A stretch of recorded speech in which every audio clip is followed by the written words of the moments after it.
des poèmes. Des poèmes qui animent. Et alors, le parcours de Youssou est absolument incroyable. 85, tu organises un concert pour Nelson Mandela alors qu'il était toujours emprisonné au Cap. Tu as, avec Bruce Springsteen, Tracy Chapman, Sting, chanté pour Amnesty International, ça c'était la tournée en 88. Tu as soutenu la Croix-Rouge en 97, 98, champion du monde. Tu as chanté pour la Coupe du Monde de football, mais alors ça... Et d'ailleurs... On a gagné grâce à toi, hein. Mais d'ailleurs... Tu sais ce qui se dit au Sénégal? On a dit que j'étais le marabout des Bleus. Mais je maintiens. Ah ouais? Je maintiens. Je suis sûr qu'on a gagné grâce à toi. Non. La cour des grands. En 99, écoutez bien, il a la mention honorifique d'artiste africain du siècle. C'est pas rien ça comme titre, Youssou. C'est énorme. Tu es aux côtés du président Wade pour le prix pour les droits de l'homme à New York. Tu as reçu le Grammy Award dans la catégorie meilleur album de World Music. Ça, c'était en 99. Tu as co-organisé Africa Live, un grand concert contre le paludisme. Tu as joué dans un film qui retrace l'histoire de l'abolition de l'esclavage dans Amazing Grace. Qu'est-ce qui s'est passé? Tu es allé au G8 en Allemagne. Raconte-moi ça. Tu es allé voir Bush avec Bono? Oui. George W. Bush. C'était bizarre d'ailleurs parce que... C'était pour lui casser la tête? Non, mais j'ai essayé, en tout cas pendant la guerre en Irak, j'avais annulé toute une tournée aux États-Unis. En signe de protestation? Oui, et puis j'ai quand même... parce qu'il avait tort, ça c'est clair. Ouais. Il avait tort et je me suis retrouvé avec Bono en Allemagne devant lui, avec le café, et je lui ai dit vraiment ce que je pensais.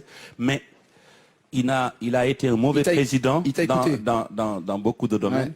Mais sur la lutte contre le paludisme et contre le sida, il a mis beaucoup de moyens. D'accord. Mais en tout cas, toi, tu as mis les moyens, entre guillemets, humains, c'est-à-dire que tu y es allé pour faire cette pression, mettre cette pression, comme Bono le fait d'ailleurs pour supprimer la dette des pays africains aussi, en disant on ne peut pas non plus dire ils doivent se développer, en leur disant vous nous devez des millions et des millions de dollars. En fait, ça fait partie du combat.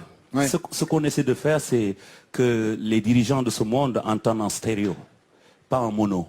C'est-à-dire quand ils écoutent les autres dirigeants africains, ils s'entendent, et en stéréo, ils vont entendre le peuple. Et nous, en tant qu'activistes, on essaie d'amener la parole du peuple.